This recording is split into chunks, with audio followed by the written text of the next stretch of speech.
오늘 말씀은 예수님께서 십자가에 죽으신 장면이 나오죠. 그리고 그 뒤에 나타난 일들은 그 당시에 그때 주변에 일어난 상황을 이야기하고 있습니다. 그러니까 크게 두 개의 이야기를 하는 겁니다. 예수님이 십자가 상에서의 모습, 그리고 그때 십자가 못 박일 때 그 주변의 상황, 이렇게 두 가지를 묘사하고 있습니다.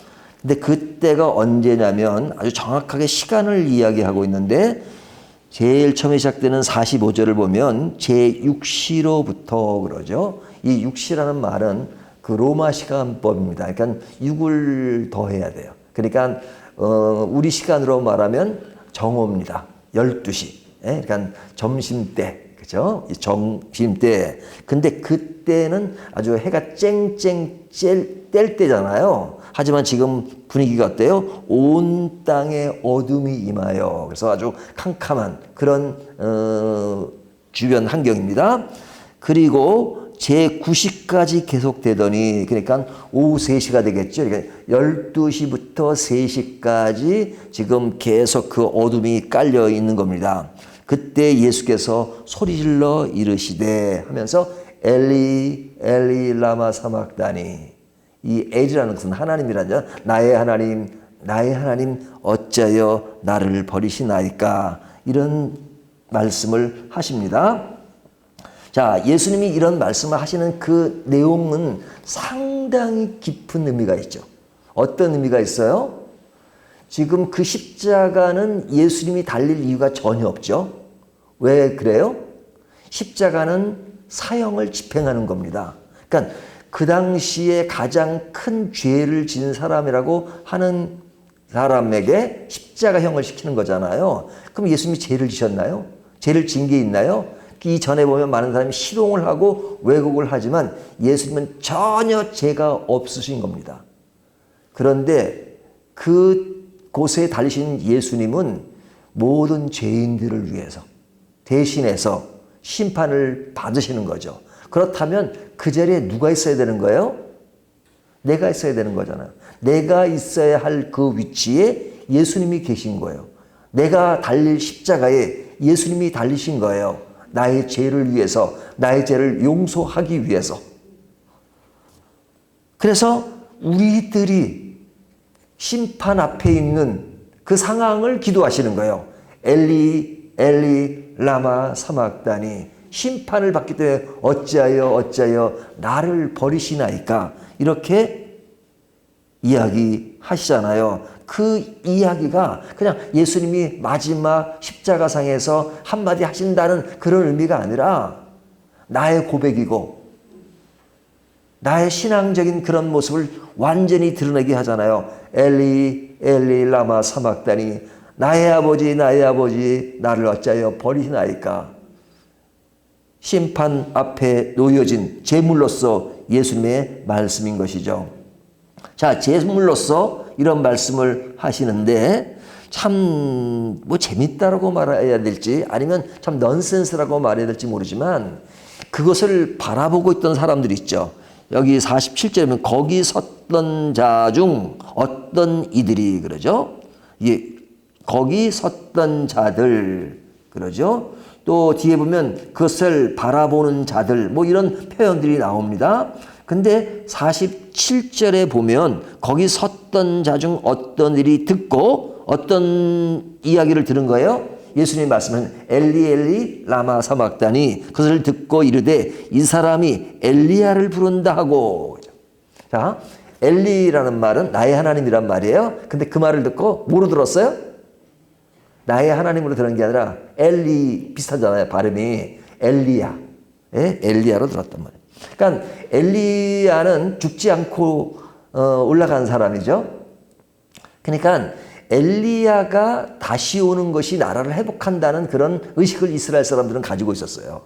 그래서 세례 요한에 대해서 엘리야가 왔다 뭐 이렇게도 말하잖아요. 그러니까 이 사람들이 예수님이 엘리 엘리 라마 사막다니 하는 것을 보고 이 사람이 엘리야를 부른다 하고, 그러니까 예수님이 말씀하시는 것의 어떤 그 본질, 그 의미를 이해하는 것이 아니라 그런 발음 나는 그 정도로 이해하고 있단 말이죠. 그러면서 해면을 가져다가 신포도주에서 갈대아 깨어 마시게 하거늘. 그렇죠?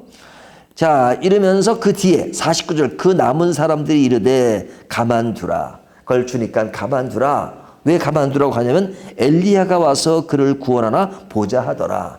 그러니까 어제 본문은 내용이 전부 다 희롱하는 내용이죠.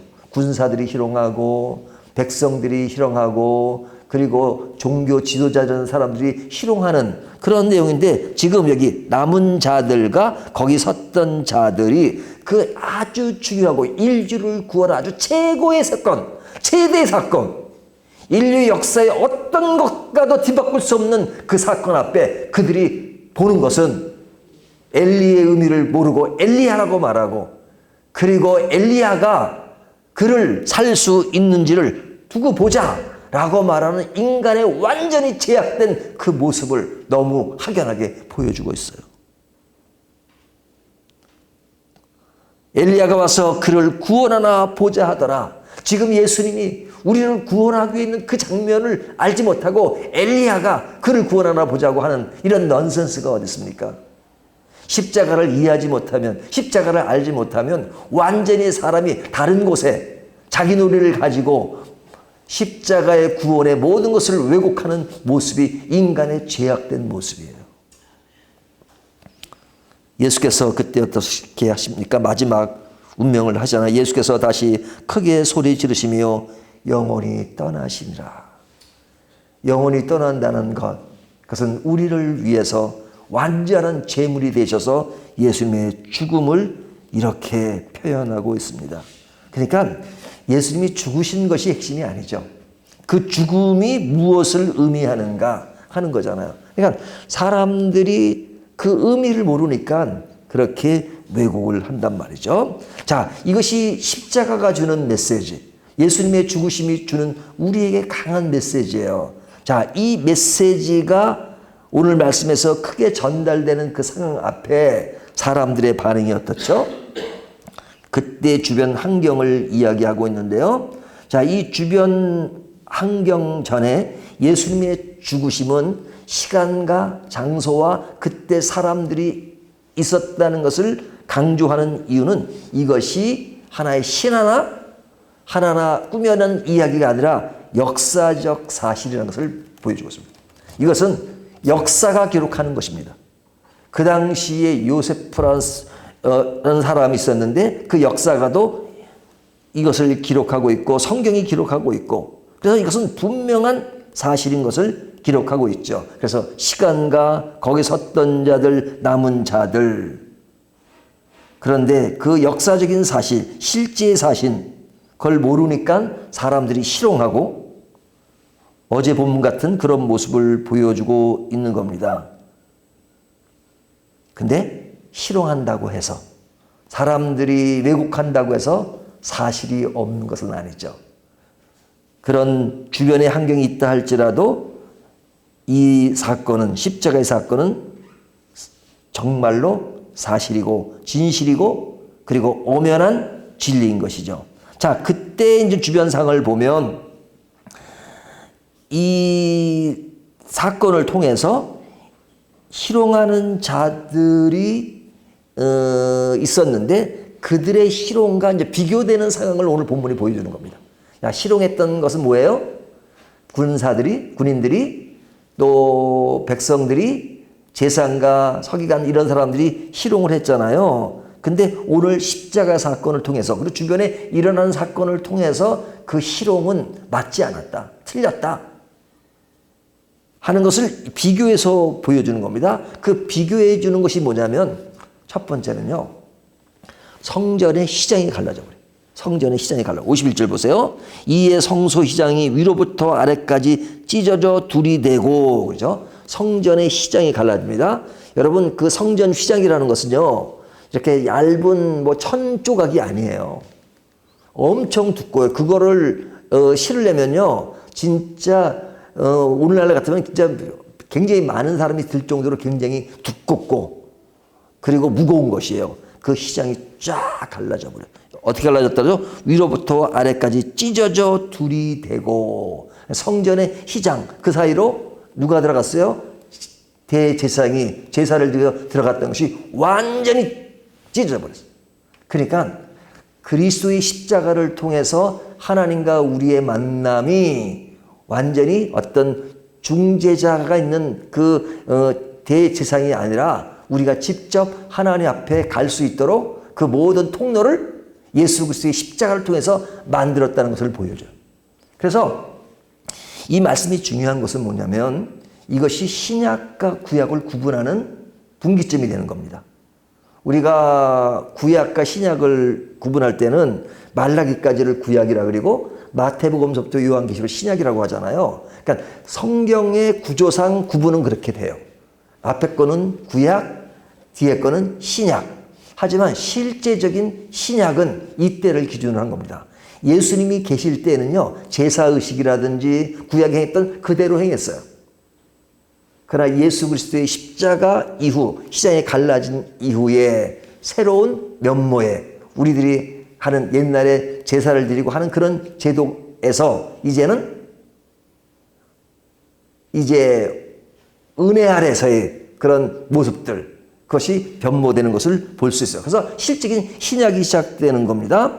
자, 이런 일이 일어나고 그 다음에 51절 다시 보면요. 땅이 진동하며, 진동했다는 것은 지진이 일어났다는 거죠. 지진이 일어나고 그리고 바위가 터지고 무덤이 열리며 자던 성도의 몸이 많이 일어나되 부활이 일어났어요.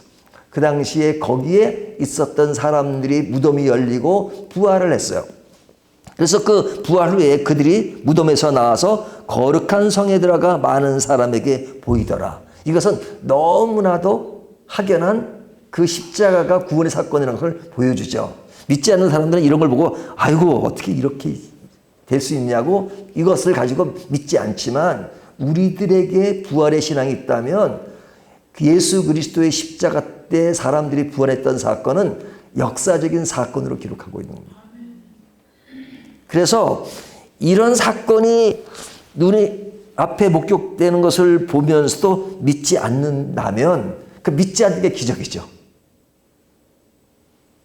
그래서 주변에 일어나는 사건은 예수님이 십자가에 달렸던 사건을 우리가 교리적으로만 이것이 우리를 구원한 사건이라고 하는 정도로 끝나는 것이나 주변 환경에서 이루어졌던 상황, 시장이 갈라지고 무덤이 열리고 하는 그 모든 지진이 일어났던 그리고 어둠이 깔리는 그 모든 것은 예수님의 십자가가 우리를 구원한 역사적인 사건이라는 실제 사건이라는 것을 증명하는 겁니다. 뿐만 아니라 뒤에 나오는 이야기는 사람들의 반응이에요. 여기 보면 54절 백부장과 및 함께 예수를 지키던 자들이 지진과 그 일어난 일들을 보고 심히 두려워했다. 예? 그래서 그 지진과 이런 것들이 그것을 증명하는데 그것을 증명하고 느끼는 사람들의 이야기가 백부장의 이야기예요. 백부장은 이방인이죠. 그 당시에 로마 군인이니까요. 근데 이 사람이 말하기를 이는 진실로 하나님의 아들이었도다. 하나님의 아들이라는 말이 실용 속에서 왜곡돼서 줄기차게 나온 것이 앞의 내용이에요. 근데 이 이방인이 고백을 하는 겁니다. 십자가 앞에서 벌어지는 그 일을 보고 정말로 그냥 해보는 소리가 아니라 이것을 앞에 이루어지는 보고 이것은 부정할래야 부정할 수 없는 그 상황 속에 그런 고백하는 거예요. 진실로 하나님의 아들이었도다. 이렇게 말하는 것입니다. 오늘날 이 고백은 우리들의 일반 생활 가운데 고백이 되기를 성경이 원하는 거예요. 우리의 십자가 앞에서 늘 우리가 부활절, 고난주간 이때만이 아니라 늘 생활 속에 그리스도의 십자가를 바라보고 진실로 그는 하나님의 아들이다. 우리가 믿는 것이 예수 그리스도며 하나님의 아들이며 그리고 우리의 삶이 이런 지진이 일어나고 시장에 갈라진 지금 눈에 보이는 것이 아닐지라도 우리의 삶을 자세히 들여다보면 우리의 모든 것이 기적이고 역사고 우리가 살아있다는 것이 기적이고 한순간순간 우리가 모든 삶을 지탱하는 것이 기적이고 우리가 예수를 믿는 것이 기적이고 하나님을 바라보고 있는 것이 기적이고 우리 앞에 말씀이 놓여 있다는 것이 기적이고 우리가 기도할 수 있고 말씀을 보고 믿음의 사람들이 교제할 수 있는 것이 기적이라는 것을 다시 한번 보여줍니다. 십자가가 없다면 우리의 삶은 아무것도 아니지만 바로 살아계신 그리스도께서 지신 십자가이기 때문에 우리에게 십자가는 너무너무 놀라운 것입니다. 어제 본문에 보면 희롱하는 사람들의 그 내용을 보면 무엇을 희롱하고 있습니까? 예수님을 하나님의 아들로 인정하지 않는 것, 십자가의 의미를 모르는 것. 그런데 우리는 더욱더 믿음 안에 있기 때문에 십자가의 신앙과 그리스도의 신앙으로 더 확고해지기를 바라야 되지 않겠습니까? 오늘 이방인도 예수님을 아들이라고 고백하고 있습니다. 뿐만 아니라 55절을 보며 예수를 섬기며 갈릴리부터 따라온 많은 여자가 거기서 멀리서 바라보고 있으니 그 중에는 막달라 마리아와 또 야고보와 요셉의 어머니 마리아와 또 세베대의 아들들의 어머니도 있더라. 저는 이 본문을 보면서 뭘 생각하냐면 남자라 그런죠. 남자가 있더라라는, 물론 남자도 있었겠죠. 남자가 있더라는 말보다 여자가 있더라는 말을 강조해요. 여자가 있다. 걔 보면 새벽기도 나오신 분 보세요. 남자분들은 몇 분 안 되잖아요. 남자분은 기적입니다. 기적. 그래서 천국에는 여자가 더 많다는 뭐 그런 우스갯소리도 있는데요. 참 신앙은 여자들이 더 좋은 건 확실한 것 같습니다. 뿐만 아니라 여기에 사실은 있어야 될 인물들이 있어요. 실제 있어야 될 인물들이 있어야 되는데 없어요. 그 누구죠? 제자들. 사실은 이 큰 사건 앞에 예수님의 제자들은 있어야 되잖아요. 하지만 성경에 예수님의 제자가 있는 이야기가 물론 요한 얘기가 나오긴 하지만 여기 오면 제자에 대한 언급이 없잖아요. 제자도 없고 남자도 언급되지 않고 이방인 백부장과 여자의 이야기. 여자의 이야기가 그냥 단순히 성별의 여자가 아니라 당시 여자의 그 직위와 그 위치는 인간 취급을 안 하던 시대였어요. 하지만 십자가를 모르면 진짜 아무것도 모르는 겁니다. 내가 아무리 세상으로 높고 많이 배우고 해도 십자가를 모르면 아무것도 모르는 거예요. 하지만 이 당시에 누가 십자가를 이해했느냐? 이방인 백부장이 이해했고 여자들이 이해했다 하는 것을 오늘날 우리들에게 시사하는 바가 굉장히 크죠. 우리가 세상을 살면서 잘난 척하고 살 때가 많아요. 제가 예전에도 그런 예를 든 적이 있지만 어느 강가에 그냥 아주 원주민이 사는 그런 곳에 배를 짓는 그런 사공이 있었습니다. 노사공, 배를 줘. 거기 타는 어떤 사람이 교수가 탔어요. 탔는데 그 교수가 굉장히 거만해요. 딱 타고 1대1이죠. 노를 젓는 사람과 교수가 그 사공을 보면서 불쌍했나 보죠. 자네는 철학을 아는가? 그러니까 아예 잘 모릅니다. 또 지리를 아는가? 모릅니다. 이 사람아, 지리를 모르면 인생의 반을 모르는 거야. 철학을 몰라? 인생의 3분의 1을 모르는 거야. 그렇게 아주 그 사람이 뭘 모른다고 이야기했답니다. 근데 갑자기 바람이 불면서 그냥 배가 그냥 뒤집어져 버렸어요. 그러니까 두 사람 다 빠졌죠. 근데 그 사람 노를 젓는 사람은 워낙 수영을 잘하니까 이 교수라는 사람은 수영도 못하고 막 허겁지니까. 그러니까 그 사람을 딱 구하기 위해서 가면서 수영할 줄 아십니까? 모릅니다. 그러면 인생의 전부를 잃으셨군요. 뭐 그랬다는 이야기가 있는데 사실은 오늘날 우리가 십자가를 모르면 인생의 모든 것을 다 잃어버린 것입니다. 다른 거 아는 거 중요하죠. 하지만 다른 걸 다 알아도 십자가를 모르면 예수 그리스도를 모르면 인생의 모든 것을 다 잃어버린 것입니다. 우리가 다른 것은 좀 부족하고 몰라도 십자가를 안다면 인생의 모든 것, 신앙의 모든 것을 아는 것입니다. 오늘 예수님의 십자가 사건을 통해서 진정 십자가 앞에 우리들의 모습은 무엇이어야 되는가, 무엇을 알아야 되는가 하는 것을 더 깊이 알고 십자가의 신앙으로 확고히 무장된 저와 여러분이 되시기를 주님의 이름으로 축원합니다.